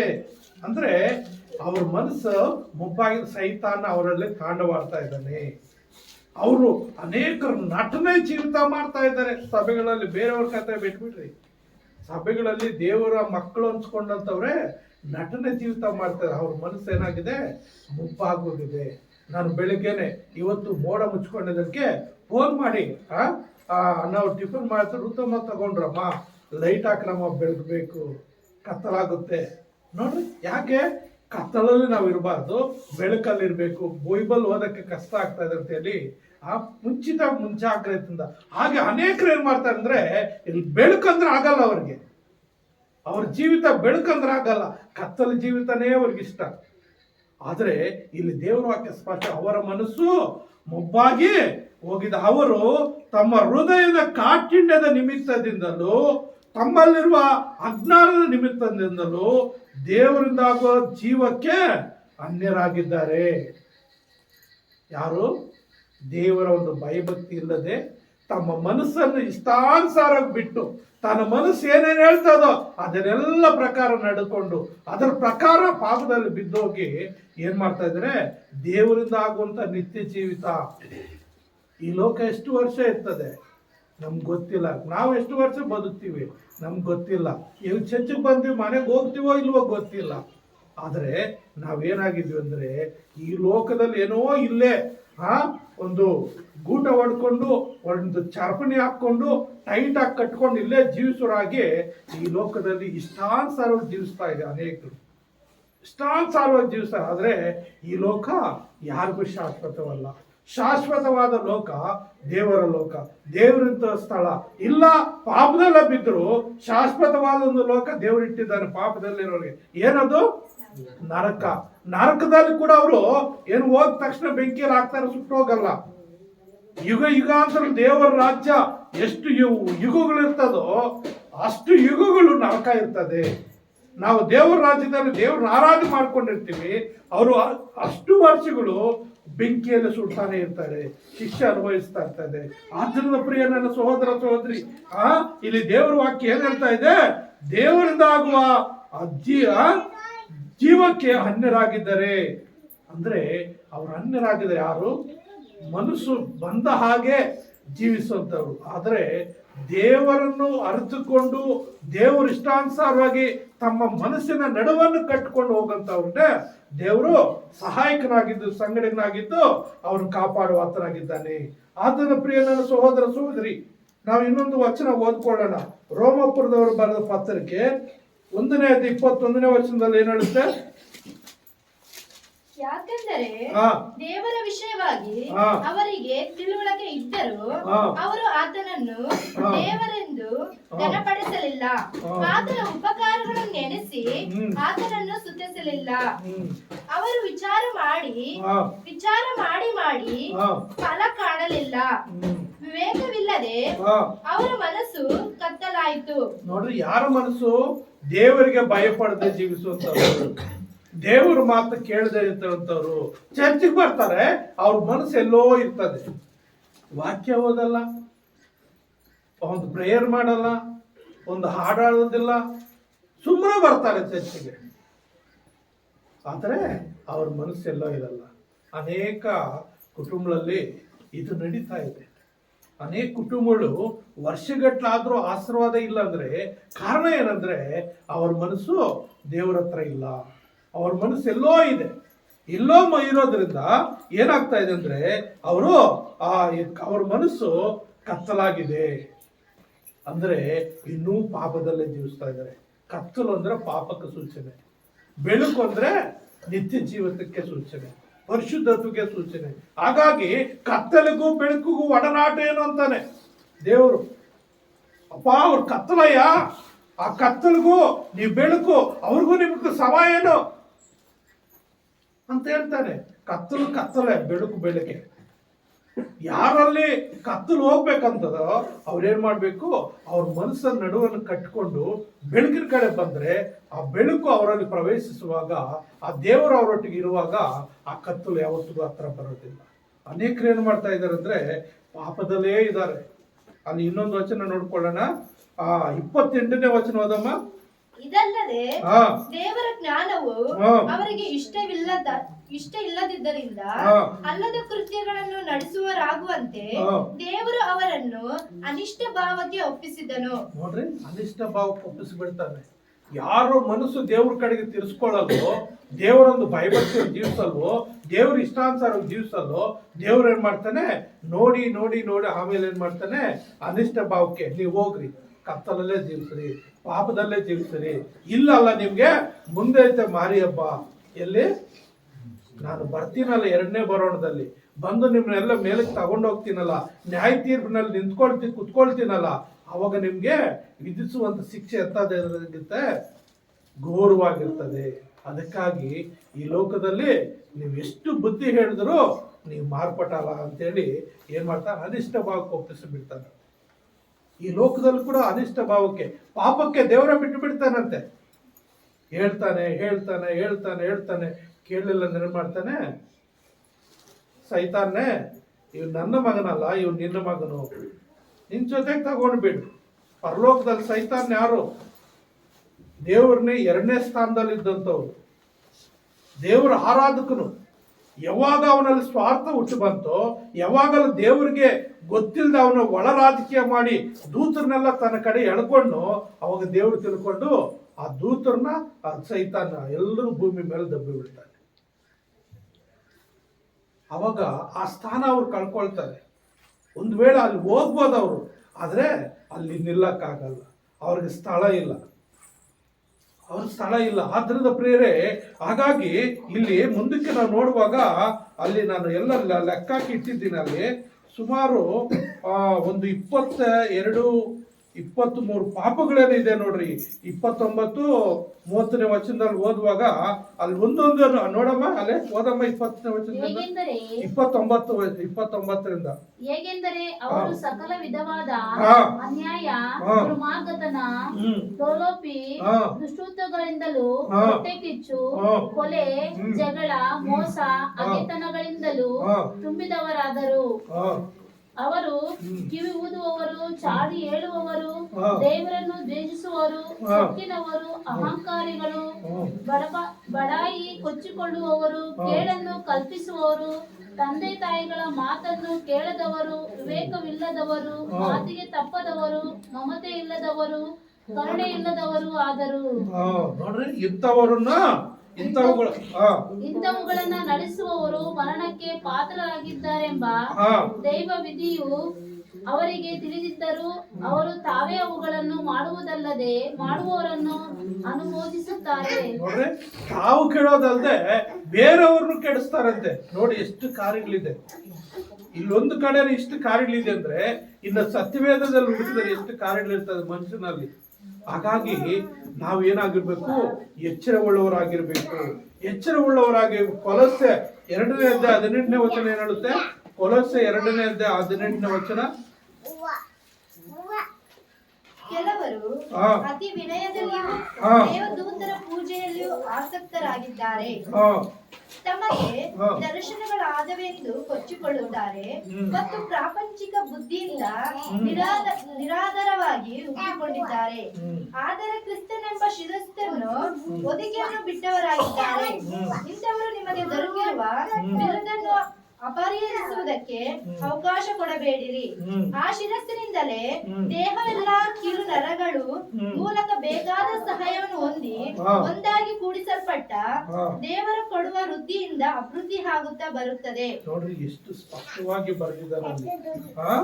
ಏನಾಗ್ತಾ ಇದೆ ಅಂದ್ರೆ, ಪ್ರಿಯರೇ, ತಮಗೆ ದರ್ಶನಗಳಾದವನ್ನು ಕೊಚ್ಚಿಕೊಳ್ತಾರೆ ಮತ್ತು ಪ್ರಾಪಂಚಿಕ ಬುದ್ಧಿಯಿಂದ ನಿರಾಧಾರವಾಗಿ ಉಬ್ಬಿಕೊಂಡಿದ್ದಾರೆ. ಆದರೆ ಕ್ರಿಸ್ತನೆಂಬ ಶಿರಸ್ಸಿನ ಹೊದಿಕೆಯನ್ನು ಬಿಟ್ಟವರಾಗಿದ್ದಾರೆ. ಕ್ರಿಸ್ತನೆಂಬ ಒಂದು ಹೊದಿಕೆ ನಮ್ಮಲ್ಲಿರಬೇಕು. ಅದು ಆಂತರಿಕವಾಗಿ, ಆತ್ಮಿಕವಾಗಿ ಆ ಕ್ರಿಸ್ತನೆಂಬ ಹೊದಿಕೆ ನಮ್ಮ ಯಾರಲ್ಲಿ ಇರ್ತದೋ ಅವ್ರನ್ನ ದೇವ್ರೇನ್ ಮಾಡ್ತಾನೆ? ಕಾಪಾಡ್ತಾನೆ ಇರ್ತಾನೆ. ಕ್ರಿಸ್ತನೆಂಬ ಶಿರಸ್ಸಿನ ಹೊದಿಕೆಯನ್ನು ಬಿಟ್ಟವರಾಗಿದ್ದಾರೆ. ಇಂಥವರು ನಿಮಗೆ ದೊರಕಿರುವ ಬಿರುದನ್ನು ಅಪಹರಿಸುವುದಕ್ಕೂ ಅವಕಾಶ ಕೊಡಬೇಡ್ರಿ. ಅಂದ್ರೆ ಒಂದೊಂದು ಸಾರಿ ಏನಾಗ್ತದಂದ್ರೆ, ಕ್ರಿಸ್ತ ನಂಬಿಕೆಯಲ್ಲಿ ನಾವು ಜೀವಿಸುವಾಗ ಸೈತಾನ್ ಏನ್ ಮಾಡ್ತಾನೆ ಅಂದ್ರೆ, ಯಾವನೋ ದುಷ್ಟನ್ನ ನಮ್ಮ ಜೊತೆಗೆ ಆಗ್ಬಿಡ್ತಾನೆ. ನಿಮ್ಮ ಜೊತೆಗೆ ಹಾಕಿ ಏನ್ ಮಾಡ್ತಾನೆ ಅಂದ್ರೆ, ನಿಮ್ಮ ಪರಿಶುದ್ಧತ್ವನ, ನಿಮ್ಮ ಒಂದು ಆತ್ಮಿಕತೆಯನ್ನ ಏನ್ ಮಾಡ್ತಾನೆ? ಅವ್ನು ನಿಧಾನವಾಗಿ ಕೆಡಿಸ್ಬಿಟ್ಟು ಪಾಪದಲ್ಲಿ ಬಿಡಿಸ್ಬಿಡ್ತಾನೆ. ಅದಕ್ಕೆ ಅವಾಗ ದೇವರಿಂದ ಬರುವಂತ ಮಹಾಪದವಿ ಏನ್ ಮಾಡ್ತೀವಿ? ಕಳ್ಕೊಳ್ತೀರಿ. ಆದ್ರಿಂದ ಆ ಬಿರುದನ್ನ ಅಪಹರಿಸೋದಕ್ಕೆ ಅವಕಾಶ ಕೊಡ್ಬೇಡ್ರಿ. ಅಂದ್ರೆ ಲೋಕದಲ್ಲಿ ಜೀವಿಸೋದು ನಿಮ್ಮ ಹತ್ರ ಬಂದ್ರೆ ನೀವೇನ್ ಮಾಡ್ಬೇಕು? ಜಾಗ್ರತೆಯಿಂದ ಇರ್ಬೇಕು. ಜಾಗ್ರತೆಯಿಂದ ಅವ್ರಿಗೆ ಯಾವತ್ತೇ ಕಾರಣದಲ್ಲಿ ನೀವು ಮರಳಾಗಬಾರ್ದು. ಮರಳಾದ್ರೆ ಏನ್ ಮಾಡ್ತಾರೆ? ಅವ್ರು ನಿಮ್ಮನ್ನ ಮರಳುಗೊಳಿಸ್ಬಿಟ್ಟು ತಾವು ಪಾಪದಲ್ಲಿ ಬಿದ್ದಿದ್ದಲ್ಲದೆ ನಿಮ್ಮನ್ನು ಕೂಡ ಬೀಳಿಸ್ತಾರೆ. ನಿಮಗೆ ಸಿಗುವಂತ ನಿತ್ಯ ಜೀವಿತನ, ನಿಮ್ಗೆ ಸಿಗುವಂತ ಆಶೀರ್ವಾದಗಳನ್ನ ಅವರು ನಿಮ್ಮಿಂದ ಬಿಟ್ಟು ಹೋಗುವಂತೆ ಮಾಡ್ತಾರೆ.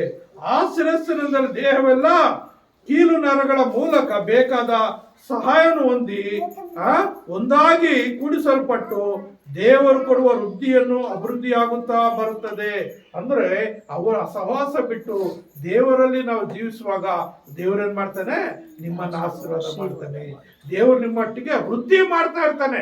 ಅಂತ ಈ ವರ್ಷದಲ್ಲಿ ನೋಡಿದ ರೀತಿಯಲ್ಲಿ ಮುಂದಿನ ವರ್ಷ ಇರಲ್ಲ, ಇನ್ನೂ ಸ್ವಲ್ಪ ಮೇಲಕ್ಕೆ ಹೋಗಿರ್ತೀರಿ, ಇನ್ನೂ ಒಳ್ಳೆ ಆಶೀರ್ವಾದಗಳು ನೀವು ಪಡ್ಕೊಂಡಿರ್ತೀರಿ. ಆದ್ರೆ ಪ್ರಿಯ ನನ್ನ ಸಹೋದರರೇ, ನಾವು ಈ ಒಂದು ಕಾರ್ಯಗಳಿಗೆ ನಾವೇನಾಗಬೇಕು? ಇದು ಮಾಡಬೇಕು. ಮೂರನೇದಾಗ ನೋಡುವಾಗ ಅವರು ಅನ್ಯರು, ದುಷ್ಕೃತ್ಯಗಳನ್ನು ಮಾಡುವವರು, ದೇಶ ಮನಸ್ಸುಳ್ಳವರು ಆಗಿದ್ದಾರೆ. 22ನೇ 22ನೇ ವಚನ ಓದಮ್ಮ. ನಿಬಂಧನೆಗಳಿಗೆ ಹಾ. ನಿಮ್ಮನ್ನು ಒಳಗಾಗ ಮಾಡಿಕೊಳ್ಳುವುದಕ್ಕೆ ಆ ಪದಾರ್ಥಗಳೆಲ್ಲವೂ ಬಳಸುವುದರಲ್ಲಿ ನಾಶವಾಗುತ್ತವೆ. ಆದ್ರಿಂದ ಪ್ರಿಯರೇ, ನಾವೇನಾಗ್ಬೇಕು, ಇವೆಲ್ಲ ನಿಲ್ಲಿಸಬೇಕು. ಇವೆಲ್ಲ ನಿಲ್ಲಿಸಿ ನಾವೇನ್ ಮಾಡ್ಬೇಕು, ಮುಂದುವರಿಬೇಕು. ಆದ್ರೂ ಪ್ರಿಯ ನನ್ನ ಸಹೋದರ ಸಹೋದರರೇ, ಆದ್ರೂ ದೇವರು ನಮ್ಮನ್ನೇನ್ ಮಾಡ್ತಾ ಇದ್ದಾನೆ, ಪ್ರೀತಿಸ್ತಾ ಇದ್ದಾನೆ. ಇಷ್ಟು ಮನಸ್ಸಿನ ನಡುವನ್ನು ಕಟ್ಟಿಕೊಳ್ಳದೆ ಅನೇಕ ಸಾರಿ ನಾವು ಲೋಕಾನುಸಾರವಾಗಿ ಜೀವಿಸಿದ್ರು ಆತನೇನ್ ಮಾಡ್ತಾ ಇದ್ದಾನೆ, ನಮ್ಮ ಪ್ರೀತಿಸಿ ಏನ್ ಮಾಡ್ತಾ ಇದ್ದಾನೆ, ತನ್ನ ಪ್ರಜೆಗಳಾಗಿ ಆರಿಸಿಕೊಳ್ಳುತ್ತಾನೆ. ನೋಡ್ರಿ, ಇಬ್ರಿಯ ಬರೆದ ಪತ್ರಿಕೆಯಲ್ಲಿ 8ನೇ ಅಧ್ಯಾಯ 10ನೇ ವಚನ ಏನ್ ಹೇಳುತ್ತೆ?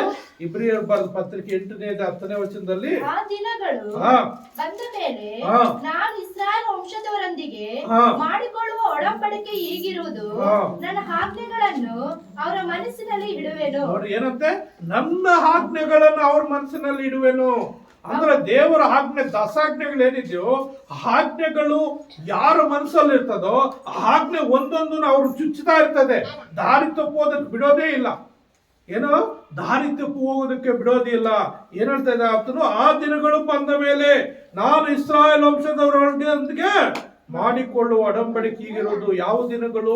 ಯೇಸು ಕ್ರಿಸ್ತನು ಬರೋಣ ಹತ್ತಿರವಾಗ್ತಾ ಇದ್ದ ಅವಾಗ ಯಾರು ದೇವರ ಹತ್ರ ಇದ್ದು ದೇವ್ರಿಗಾಗಿ ಜೀವಿಸಲಿಕ್ಕೆ ಪ್ರಯಾಸ ಪಡ್ತಾರೋ ಅವ್ರನ್ನ ಏನ್ ಮಾಡ್ತಾನೆ, ಅವರೊಟ್ಟಿಗೆ ಒಡಂಬಡಿಕೆ ಮಾಡ್ಕೊಡ್ತಾನೆ. ಆ ಒಡಂಬಡಿಕೆ ಅಂದ್ರೆ, ನನ್ನ ಆಜ್ಞೆಗಳನ್ನು ಅವರ ಮನಸ್ಸಿನಲ್ಲಿ ಇಡುವೆನು, ಅವರ ಹೃದಯದ ಮೇಲೆ ಅವುಗಳನ್ನು ಬರೆಯುವೆನು. Hallelujah, hallelujah. ಅವರ ಹೃದಯ ಮೇಲೆ ಅವುಗಳನ್ನು ಬರೆಯುವೆನು, ನಾನು ಅವರಿಗೆ ದೇವರಾಗಿರುವೆನು, ಅವರು ನನಗೆ ಪ್ರಜೆಯಾಗಿರುವರು. ಇಸ್ರಾಯೇಲ್ ದೇವರನ್ನ ಯಾರು ಆರಿಸಿಕೊಡ್ತಾರೋ, ಇಸ್ರಾಯೇಲ್ ದೇವರು ಯಾರಿಗೆ ದೇವರಾಗಿರ್ತಾನೋ ಅವ್ರನ್ನ ಏನ್ ಮಾಡ್ತಾನೆ, ತನ್ನ ಮಕ್ಕಳಾಗಿ, ತನ್ನ ಪ್ರಜೆಗಳಾಗಿ, ತನ್ನ ವಾರಸತ್ವ ಹೊಂದಿದವರಾಗಿ ಆತನ್ಗೆ ಏನ್ ಮಾಡ್ತಾನೆ, ದೇವರ ನಿಬಂಧನೆಗಳು ಅವ್ರ ಹೃದಯದಲ್ಲಿ ಇಟ್ಟಾಗ ಅವ್ರ ಮನಸ್ಸು ಪಕ್ಕಕ್ಕೆ ಹೋಗೋದಿಲ್ಲ. ಕೆಲವು ಸಾರಿ ಕೆಲವರು ಯಾವ ರೀತಿ ಇರ್ತಾರಂದ್ರೆ, ನಮ್ಮ ಕಡೆ ಕಡಿಮೆ, ಕೆಲವು ಸಭೆಗಳಲ್ಲಿ ಅದು ಬಲವಾಗಿ ನಂಬಿರ್ತಾರೆ. ಅವರು ಸಾಯ್ಬೇಕಾದ್ರೆ ಹಂಗೆ ಸತ್ತೋಗ್ತಾರೆ, ಹಾಸ್ಪಿಟ್ಲಿಗೆ ಹೋಗಲ್ಲ. ಬರೀ ಪ್ರಾರ್ಥನೆ ಪ್ರಾರ್ಥನೆ ಪ್ರಾರ್ಥನೆ ಪ್ರಾರ್ಥನೆ ಪ್ರಾರ್ಥನೆ ಪ್ರಾರ್ಥನೆಯಲ್ಲೇ ಅವ್ರು ಎಂಥ ರೋಗ ಬಂದರೂ ವಾಸಿ ಆಗ್ಬೇಕು. ಹಾಸ್ಪಿಟ್ಲ್ ಅನ್ನೋದು ಹೋಗೋದಿಲ್ಲ. ಈ ಲೋಕದ ಆಸೆಗಳು ಅವ್ರ ಮೈ ಮೇಲೆ ಬಟ್ಟೆ ಮಾತ್ರ ಹಾಕ್ಕೊಂಡಿರ್ತಾರೆ ಅಷ್ಟೇ. ಮಾನ ಮಚ್ಚಕ್ಕೆ ಬಟ್ಟೆ ಹಾಕ್ಕೊಂಡಿರ್ತಾರೆ. ಇನ್ನು ಒಂದು ಉಂಗುರ ಆಗಲಿ, ಒಂದು ಬೇರೆ ವಾಚ್ ಆಗಲಿ, ಮತ್ತೊಂದು ಯಾವ್ಯಾವ ವಸ್ತು ಅವ್ರ ಮೇಲೆ ಇರೋದಿಲ್ಲ. ಹುಟ್ಟಿದ ಮಗು ಹೇಗಿರ್ತಾರೆ ಹಾಗೇ ಇರ್ತಾರೆ. ಕಿವಿ ಚುಚ್ಚಲ್ಲ, ಮೂಗು ಚುಚ್ಚಲ್ಲ, ಚೈನ್ ಹಾಕಲ್ಲ, ಚಿನ್ನದ ಒಡವೆಗಳು ಹಾಕಲ್ಲ, ಯಾವುದು ಹಾಕಲ್ಲ. ಮಾನ ಮುಚ್ಕೊಳ್ಳೋದಕ್ಕೆ ಬಟ್ಟೆ ಮಾತ್ರ ಆಗುತ್ತೆ. ಯಾಕಂದ್ರೆ ಆದಾಮನು ಅವಳಿಗೆ ದೇವರು ಬಟ್ಟೆ ಹೊದಿಸ್ತಾನಲ್ವಾ, ಆದಿಕಾಂಡದಲ್ಲಿ ಇದೆ 1ನೇ ಅಧ್ಯಾಯದಲ್ಲಿ. ಅಲ್ಲಿ 1ನೇ ಅಧ್ಯಾಯ 3ನೇ ಅಧ್ಯಾಯದಲ್ಲಿದೆ. ಅಲ್ಲಿ ಏನಂತ, ಆ ಕುರಿಯ ಕಡಿದು ಅವರು ಮಾನ ಮುಚ್ತಾನೆ, ಚರ್ಮದ ಅಂಗಿಗಳನ್ನು ತೊಡಿಸಿದನು ಅಂತಿದೆ ನೋಡ್ರಿ ಆದಿಕಾಂಡದಲ್ಲಿ.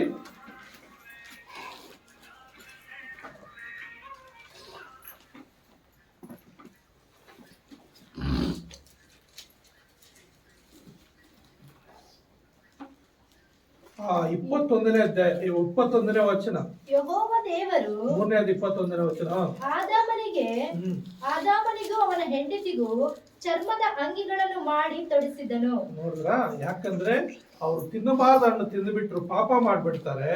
ಆಮೇಲೆ ಎಲೆಗಳು ಉಟ್ಕೊಂಡಿರ್ತಾರೆ. ಎಲೆಗಳು ಎಷ್ಟೊತ್ತಿರ್ತದೆ, ಒಣಗೋಗ್ಬಿಡ್ತದೆ, ಉದುರೋಗ್ಬಿಡ್ತದೆ. ಅದಕ್ಕೆ ಒಂದು ಕುರಿನ ಕೊಯ್ದು ಚರ್ಮದ ಅಂಗಿಗಳು ಮಾಡಿ ಅವ್ರಿಗೆ ತೊಡಿಸ್ತಾನೆ, ಅವ್ರ ಮಾನ ಮುಚ್ತಾನೆ. ಅದಕ್ಕಾಗಿ ಅವ್ರ ಶರೀರದ ಮೇಲೆ ಬಟ್ಟೆ ಮಾತ್ರ ಹಾಕೊಂಡಿರ್ತಾರೆ. ಇನ್ಯಾವ ಇಂಜೆಕ್ಷನ್ ತಗೊಳ್ಳಲ್ಲ, ಬದುಕೋದಕ್ಕೆ ಊಟ ತಿಂತಾರೆ, ಮತ್ತೆ ಯಾವುದೇ ಲೋಕದ ಮೇಲೆ ಆಸೆನೆ ಇಡೋದಿಲ್ಲ. ಯಾವಾಗಲೂ ಪ್ರಾರ್ಥನೆ ಮಾಡೋದು, ಯಾವಾಗಲೂ ದೇವರಲ್ಲಿರೋದು. ಅವ್ರ ಕೆಲಸ ಆಯಿತು, ಪ್ರಾರ್ಥನೆ ಆಯಿತು, ದೇವರ ಸನ್ನಿಧಿ ಆಯಿತು, ಇದರಲ್ಲೇ ಅವರ ಜೀವಿತ ಎಲ್ಲ ಕಳೀತಾ ಇರ್ತಾರೆ. ಆದ್ರಿಂದ ಪ್ರಿಯರೇ, ನಾವು ಅಲ್ಲಿ ಏನ್ ಹೇಳ್ತಾ ಇದ್ದೇನೆ, ನಾನು ನನ್ನ ಒಡಂಬಡಿಕೆಯನ್ನ ಹೀಗಿರುವುದು, ನನ್ನ ಆಜ್ಞೆಗಳನ್ನು ಅವ್ರ ಮನಸ್ಸಿನಲ್ಲಿ ಇಡುವೆನು. ದಸಾಜ್ಞೆಗಳು, ಒಂದು ಆಜ್ಞೆ ಕೂಡ ಮೀರಲ್ರಿ. 10 ಆಜ್ಞೆಗಳಲ್ಲಿ ಒಂದು ಆಜ್ಞೆ ಮೀರಿ 9 ಆಜ್ಞೆ ನೆರವೇರಿಸಿ ಒಂದು ಆಜ್ಞೆ ಮೀರಿದ್ರು ದೇವ್ರ ರಾಜ್ಯಕ್ಕೆ ಸೇರೋದಿಲ್ಲ. ಅದಕ್ಕಾಗಿ ಈ ಮನಸ್ಸೆಂಬ ನಡುವನ್ನು ಕಟ್ಕೋಬೇಕು. ಈ ಮನಸ್ಸು ಏನೇನೋ ಬೇಡ್ತದೆ, ಏನೇನೋ ಕೇಳ್ತದೆ, ಆದ್ರೆ ಅದಕ್ಕೆ ಯಾವುದಕ್ಕೂ ನಾವು ಕೀಳ್ಕೊಡಬಾರ್ದು. ಅದಕ್ಕೆ ಯಾವುದಕ್ಕೂ ಕೀಳ್ಕೊಡದೆ ಮನಸ್ಸೆಂಬ ನಡುವನ್ನು ಕಟ್ಕೊಳ್ಬೇಕು. ಆದ್ರಿಂದ ಯಾರು ಮನಸ್ಸೆಂಬ ನಡುವನ್ನು ಕಟ್ಕೊಳ್ತಾರೋ ಅವರು ದೇವರ ಆಜ್ಞೆಯನ್ನು ನೆರವೇರಿಸ್ತಾನೆ, ಒಂದನ್ನು ಚಾಚ್ ತಪ್ಪಲ್ಲ. ಅಂತವ್ರ ಮೇಲೆ ಏನ್ ಮಾಡ್ತಾನೆ, ಅವ್ರ ಹೃದಯದ ಮೇಲೆ ಬರೀತಾನಂತ ಆಜ್ಞೆ. ಆ ಹೃದಯದಲ್ಲೇ ಮನಸ್ಸು ಅನ್ನೋದು ಹೃದಯನೇ, ಅಲ್ಲಿ ಆ ಮನಸ್ಸು ಆಜ್ಞೆ ಒಂದನ್ನು ಬಿಟ್ಟು ಹೋಗೋದಿಲ್ಲ. ಅವಾಗ ದೇವರಾಗಿರ್ತಾನೆ ಮತ್ತು ನಾವು ಅವರಿಗೆ ಯಾರಿಗೆ ದೇವರಿಗೆ ಪ್ರಜೆಗಳಾಗಿರ್ತೀವಿ, ದೇವರ ಮಕ್ಕಳಾಗಿರ್ತೀವಿ. ಆದ್ರಿಂದ ಪ್ರಿಯ ನನ್ನ ಸಹೋದರ ಸಹೋದರ, ಇಲ್ಲಿ ನಾವು ನೋಡುವಾಗ ಇನ್ನು 11-12ನೇ ವಚನದಲ್ಲಿ ಏನ್ ಹೇಳ್ತದೆ, 11-12ನೇ ವಚನ, ಇಬ್ರಿಯ 8:11-12. ಒಂದೇ ಊರಿನವರು ಅಣ್ಣ ತಮ್ಮಂದರು ಒಬ್ಬರಿಗೊಬ್ಬರು ಕರ್ತನ ಜ್ಞಾನವನ್ನು ಪಡೆಯಿರಿ ಎಂದು ಬೋಧಿಸಬೇಕಾಗುವುದಿಲ್ಲ. ಏನೋ ದೇವರ ಜ್ಞಾನ ಬೋಧಿಸುವ ಅವಶ್ಯಕತೆ, ಯಾಕಂದ್ರೆ ಎಲ್ಲರಲ್ಲಿ ದೇವರು ಇರ್ತಾನೆ, ಆ ಹೃದಯದಲ್ಲಿ ದೇವರ ಆಜ್ಞೆಗಳು ಬರೆದಿರ್ತಾನೆ. ಹಾಗಾಗಿ ಬೇಕಾಗಿರುವುದಿಲ್ಲ. ಚಿಕ್ಕವರು ಮೊದಲುಗೊಂಡು ದೊಡ್ಡವರು ತನಕ ಎಲ್ಲರೂ ನನ್ನ ಜ್ಞಾನವನ್ನು ಪಡೆದಿರುವರು. ನಾನು ಅವರ ದುಷ್ಕೃತ್ಯಗಳ ವಿಷಯವಾಗಿ ಕ್ಷಮೆಯುಳ್ಳವನಾಗಿರುವೆನು, ಅವರ ಪಾಪಗಳನ್ನು ನನ್ನ ನೆನಪಿಗೆ ಎಂದಿಗೂ ತರುವುದಿಲ್ಲ ಎಂದು ಕರ್ತನು ನುಡಿಯುತ್ತಾನೆ. ಹೆಚ್ಚು ಕಡಿಮೆ ಏನಿಲ್ಲ, ಎಲ್ಲರೂ ಪಾಪಿಗಳೇ. ಆದ್ರೆ ನಮ್ಮ ಪಾಪಗಳು ಒಪ್ಪಿಕೊಂಡು ದೇವರ ಸನ್ನಿಧಿಗೆ ಬಂದು ಕ್ಷಮೆ ಕೇಳುವಾಗ ನಮ್ಮೆಲ್ಲ ಪಾಪಗಳನ್ನ ಅದನ್ನು ಕ್ಷಮಿಸಿ ಮನ್ನಿಸಿ ಏನ್ ಮಾಡ್ತಾನೆ, ಶುದ್ಧೀಕರಿಸ್ತಾನೆ. ಮತ್ತು ನಮ್ಮ ಹಳೆ ಪಾಪಗಳು ಒಂದು ಆತನ ನೆನಪಲ್ಲಿ ಇಟ್ಕೊಳ್ಳಲ್ಲ. ಮನುಷ್ಯರಾದ್ರೆ ಅಮ್ಮ ಏನೋ ತಪ್ಪು ಮಾಡ್ಬಿಟ್ಟಿದ್ದೆ, ಆಯ್ತು ಬಿಡಮ್ಮ, ಪರವಾಗಿಲ್ಲ ಬಿಡಮ್ಮ ಅಂತಾರೆ. ಆಮೇಲೆ ಇನ್ನೊಂದ್ ಸಾರಿ ಯಾವ್ದನ್ನು ತಪ್ಪು ಕಾಣಿದ್ರೆ ನೀನು ಮೊದಲೇ ಅದು ಇನ್ನು ಮತ್ತೆ ನಿಮ್ಗೆ ಹೊಸದಾಗಿ ಹೇಳ್ಬೇಕಾ, ಮತ್ತೆ ಅದೇ ರಾಗ ಅದೇ ಅದು. ಮನುಷ್ಯರು ಕ್ಷಮಿಸುವ ಗುಣದ ಮನುಷ್ಯರಲ್ಲಿ ಇರಲ್ಲ, ಆದ್ರೆ ದೇವರು ಕ್ಷಮಿಸ್ತಾನೆ ಮತ್ತು ಅದು ಮರ್ತೋಗ್ಬಿಡ್ತಾನೆ. ಮರ್ತೋದ್ಮೇಲೆ ಮತ್ತೆ ಅದು ಲೆಕ್ಕಕ್ಕೆ ತಗೊಳ್ಳಲ್ಲ. ಆದ್ರೆ ಹಳೆ ಪಾಪಗಳೆಲ್ಲ ದೇವ್ರು ಕ್ಷಮಿಸಿಬಿಟ್ಟಿದ್ದಾನೆ. ಹಾಗಾಗಿ ನಾವು ಏನ್ ಮಾಡ್ಬೇಕು, ಹಳೇದನ್ನ ಮರೆತು ಹೊಸಬರು ನೀತಿವಂತರಾಗಿ ದೇವರಿಗೆ ಇಷ್ಟವುಳ್ಳವರಾಗಿ ದೇವರ ಆಜ್ಞೆಗಳನ್ನ ಕೈಕೊಂಡು ನಡಿಬೇಕಂದ್ರೆ ಮನಸ್ಸಿನ ನಡುವನ್ನ ಏನ್ ಮಾಡ್ಬೇಕು, ಕಟ್ಕೋಬೇಕು. ಈ ಮನಸ್ಸಿನ ನಡುವನ್ನು ಕಟ್ಕೊಂಡ್ರೆ ಈ ಮನಸ್ಸು ಲೋಕಾನುಸಾರಕ್ಕೆ ಹೋಗೋದಕ್ಕೆ ಅವಕಾಶ ಕೊಡೋದಿಲ್ಲ. ಪ್ರತಿಯೊಬ್ಬರ ಮನಸ್ಸು ಅತಿ ಶ್ರೇಷ್ಠವಾದದ್ದು. ಆ ಮನಸ್ಸನ್ನ ನಡುವನ್ನು ಯಾರು ಕಟ್ಕೊಳ್ತಾರೋ ಅವ್ರು ಎಷ್ಟು ಮಾತ್ರಕ್ಕೂ ಸೈತಾನನಿಗೆ ಅವಕಾಶ ಕೊಡೋದಿಲ್ಲ. ಒಂದು ಸಣ್ಣ ಪಾಪ ಕೂಡ ಅವ್ರ ಜೀವಿತದಲ್ಲಿ ಬರೋದಿಲ್ಲ. ಇನ್ನು ಕೊನೆಯದಾಗಿ ಒಂದು ವಾಕ್ಯ ಓದ್ಕೊಳ್ಳೋಣ. ಜ್ಞಾನೋಕ್ತಿಗಳು 3ನೇ ಅಧ್ಯಾಯ 26ನೇ ವಚನ ಹೇಳುತ್ತೆ. ಜ್ಞಾನೋಕ್ತಿ 3ನೇ ಅಧ್ಯಾಯ 26ನೇ ವಚನ. ಯೆಹೋವನು ನಿನ್ನ ಭರವಸಕ್ಕೆ ಆಧಾರನಾಗಿದ್ದು ನಿನ್ನ ಕಾಲು ಪಾಶಕ್ಕೆ ಸಿಕ್ಕದಂತೆ ನಿನ್ನನ್ನು ಕಾಪಾಡುವೆನು. ಹಲ್ಲೆಲೂಯಾ. ಯೆಹೋವನು ನಿನ್ನ ಭರವಸಕ್ಕೆ ಆಧಾರನಾಗಿದ್ದು ನಿನ್ನ ಕಾಲು ಪಾಪಕ್ಕೆ ಸಿಕ್ಕದಂತೆ ನಿನ್ನನ್ನು ಕಾಪಾಡುವನು. ಪ್ರಿಯ ನನ್ನ ಸಹೋದರರೇ, ನಿನ್ನ ಪಾದವನು ಪಾಪಕ್ಕೆ ಸಿಕ್ಕದಾಗೆ ಏನ್ ಮಾಡ್ತಾನಂದ್ರೆ ನಿನ್ನ ಕಾಲು ಪಾಶಕ್ಕೆ ಸಿಕ್ಕದಾಗೆ ನಿನ್ನ ಕಾಪಾಡುವಾತನಾಗಿದ್ದಾನೆ. ಯಾವಾಗ ನಿಮ್ಮ ಮನಸ್ಸನ್ನ ನಡುವನ್ನು ಕಟ್ಕೊಳ್ಳುವಾಗ ನಿನ್ನ ಒಂದು ಕಾಲುಗಳು ಒಂದು ವೇಳೆ ಪಾಪದ ಕಡೆ ನಡೆದ್ರೆ ಅದನ್ನೇನ್ ಮಾಡ್ತಾನೆ, ಅದನ್ನು ತಪ್ಪಿಸಿ ನಿನ್ನನ್ನು ಕಾಪಾಡ್ತಾನೆ. ಆತನ ಆಶ್ರಯವಾಗಿರ್ತಾನೆ, ಆತನ ದುರ್ಗವಾಗಿರ್ತಾನೆ, ಆತನ ಕೋಟೆ ಗುರಾಣಿ ಆಗಿರ್ತಾನೆ. ಆತನ ಆಶ್ರಯಗಿರುವಾಗಿದ್ದು ನಿನ್ಗೆ ಏನ್ ಮಾಡ್ತಾನೆ, ನಿನ್ನ ರಕ್ಷಿಸಲಿಕ್ಕೆ ಆತನ ಶಕ್ತನಾಗಿದ್ದಾನೆ. ಆತನ ಪ್ರಿಯ ನನ್ನ ಸಹೋದರ ಸಹೋದರಿ, ಈ ಮನಸ್ಸು ಅನ್ನೋದು ಏನ್ ಬೇಕಾದ್ರೂ ಆಲೋಚಿಸ್ತದೆ. ಆದ್ರೆ ದೇವರ ಆಜ್ಞೆಗೆ ಒಳಗಾಗಿ ದೇವರಿಗೆ ಒಳಗಾಗಿ ವಿಧೇಯರಾಗಿ ಯಾರು ತನ್ನ ಮನಸ್ಸಿನ ನಡುವನ್ನು ಕಟ್ಕೊಳ್ತಾರೋ ಅವ್ರನ್ನ ದೇವರು ಏನ್ ಮಾಡ್ತಾನೆ, ಸಂರಕ್ಷಿಸ್ತಾನೆ, ಕಾಪಾಡ್ತಾನೆ, ಆಶೀರ್ವಾದ ಮಾಡ್ತಾನೆ ಮತ್ತು ನಿತ್ಯ ಜೀವಿತಕ್ಕೆ ನಡೆಸುವ ಆತನಾಗಿದ್ದಾನೆ. ದೇವರಿಗೆ ಮಾತನ್ನು ಆಶೀರ್ವಾದ ಮಾಡ್ಲಿ. ಪ್ರಾರ್ಥನೆ ಮಾಡ್ಕೊಳ್ಳೋಣ. ಪ್ರೀತಿಯುಳ್ಳ యేసయ్య, ನಿನ್ನ ಪರಿಶುದ್ಧವಾದ ನಾಮ ಸ್ತೋತ್ರ ವಂದನೆಯಪ್ಪ. ಹೌದು ಸ್ವಾಮಿ, ಪ್ರತಿಯೊಬ್ಬನು ಮನಸ್ಸಿನ ನಡುವನ್ನು ಕಟ್ಟಿಕೊಳ್ಳದೆ ಇಷ್ಟಾನುಸಾರವಾಗಿ ಜೀವಿಸಪ್ಪ. ಸೈತಾನನ ಆಲೋಚನೆಗೆ ಒಳಗಾಗಿ ಲೋಕಾನುಸಾರಕ್ಕೆ ತಪ್ಪು ಹೋಗ್ತಾ ಇದ್ದಾರೆ ಸ್ವಾಮಿ. ಯಾರು ಮನಸ್ಸಿನ ನಡುವನ್ನು ಕಟ್ಕೊಳ್ತಾರೋ ಅವರು ನಿನಗೆ ಅಪ್ಪ ನಿನ್ನ ಒಡಂಬಡಿಕೆ ಆ ನಿಬಂಧನೆಗಳ ಕೈಕೊಂಡು ನಡೆಯುತ್ತಾ ಸ್ವಾಮಿ. ಅಪ್ಪ ನಿನ್ನ ಆ ವಾಕ್ಯಾನುಸಾರ ಜೀವಿಸಿ ಅಪ್ಪ ನೀನು ಪರಲೋಕದಲ್ಲಿ ಕೊಡುವಂತ ನಿತ್ಯ ಜೀವಿತ ಹೊಂದಿಕೊಳ್ಳುವ ಹಾಗೆ ದೇವರೇ, ಪ್ರತಿಯೊಬ್ಬರು ಈ ಮಾತನ್ನು ಕೇಳುವಂತ ಪ್ರತಿಯೊಬ್ಬರು ಅಪ್ಪ ತಮ್ಮ ಮನಸ್ಸಿನ ನಡುವನ್ನು ಕಟ್ಟಿಕೊಂಡು ಲೋಕಾನುಸಾರ ಜೀವಿಸದೆ ಅಪ್ಪ ನಿಮಗೆ ವಿಧೇಯನಾಗಿ ಯೇಸು ಕ್ರಿಸ್ತನ ಮಕ್ಕಳಾಗಿ ಯೇಸು ಕ್ರಿಸ್ತನ ಮಾದರಿಯಾಗಿ ಜೀವಿಸುವ ಹಾಗೆ ನೀನ್ ತಾನೇ ಸಹಾಯ ಮಾಡಿ ಆಚರಿಸಪ್ಪ. ಈ ವಾಕ್ಯ ಕೇಳೋ ಪ್ರತಿಯೊಬ್ಬ ಮಕ್ಕಳ ನೀನು ಆಚರಿಸಿ ಅಪ್ಪ. ಇನ್ನು 2ನೇ ಬರೋಣ ತನಕ ತಮ್ಮ ಮನಸ್ಸಿನ ನಡುವನ್ನು ಕಟ್ಟಿಕೊಂಡು ನಿನ್ನ ಮಕ್ಕಳಾಗಿ ನಿನ್ನ ನಿಬಂಧನೆ ನೆರವೇರಿಸುವರಾಗಿ ಜೀವಿಸುವಾಗ ನೀನ್ ತಾನೇ ಸಹಾಯ ಮಾಡಿ ಆಶೀರ್ವದಿಸಬೇಕೆಂದು ಯೇಸು ಕ್ರಿಸ್ತನ ಒಂದೇ ನಾಮದಲ್ಲಿ ಪ್ರಾರ್ಥಿಸುತ್ತೇನೆ ತಂದೆ. ಆಮೆನ್. ಆಮೆನ್.